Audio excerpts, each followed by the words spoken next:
Bienvenue dans ce nouvel épisode du MLM en 3 minutes. Le suivi de vos prospects est une des compétences les plus importantes à développer, et pourtant elle est très peu pratiquée.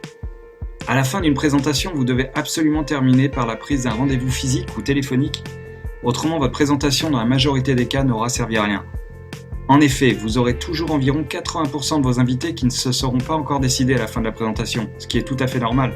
À la fin d'une présentation, posez toujours des questions ouvertes et positives, comme « Qu'avez-vous le plus aimé dans ma présentation ?» ou bien « Sur une échelle de 1 à 10, où 1 vous n'avez pas d'intérêt et 10 vous en avez beaucoup, quel numéro êtes-vous » Cela vous permettra d'identifier plus facilement les attentes de vos invités, par exemple si celui-ci est plus intéressé par les produits, les services, ou bien par le concept de votre opportunité. Cela vous facilitera le déroulement du closing. Il faut toujours s'adapter à votre invité tout en prenant garde de créer également de l'urgence dans les différents suivis en espaçant au minimum les prochains rendez-vous, afin de maintenir un intérêt. Lorsque votre invité pose des questions ou émet des objections, n'essayez pas de convaincre à tout prix en rentrant dans un débat sans fin, vous en sortiriez toujours perdant.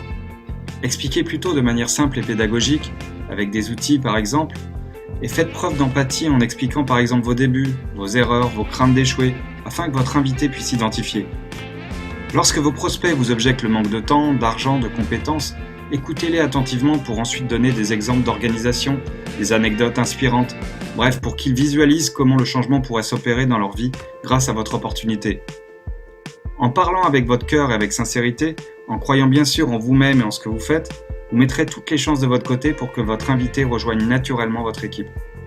À la fin, proposez toujours un complément d'information que vous allez envoyer par mail. Cela vous donnera un levier efficace pour un rendez-vous téléphonique afin d'obtenir un second rendez-vous physique, qui permettra de rentrer dans les détails opérationnels du démarrage de votre activité, ainsi que sur la rémunération et par exemple le plan d'action pour atteindre les premières positions de votre entreprise. Le jour du rendez-vous, écoutez les questions, les craintes, les objections de votre invité. Agissez tel un consultant qui doit apporter une solution à un problème. Posez les 4 questions suivantes qui l'amèneront plus facilement à se visualiser et se projeter dans l'action. En démarrant quelques heures par semaine, combien voudriez-vous gagner par mois à moyen terme ? Pour atteindre cette somme, combien d'heures seriez-vous prêt à ajouter chaque semaine à votre agenda ? Combien de mois seriez-vous prêt à vous engager pour atteindre cette somme ? Enfin, si je vous montrais comment gagner cette somme en investissant X heures pendant X mois, seriez-vous prêt à vous engager dans une collaboration gagnant-gagnant ? Très souvent, sa réponse sera positive. Si toutefois votre invité demandait plus de temps, proposez-lui de l'accompagner à un événement public et répétez le processus. En répétant de manière simple ce processus de closing et en l'enseignant à votre équipe, vous mettrez toutes les chances de votre côté pour un avancement rapide de votre organisation.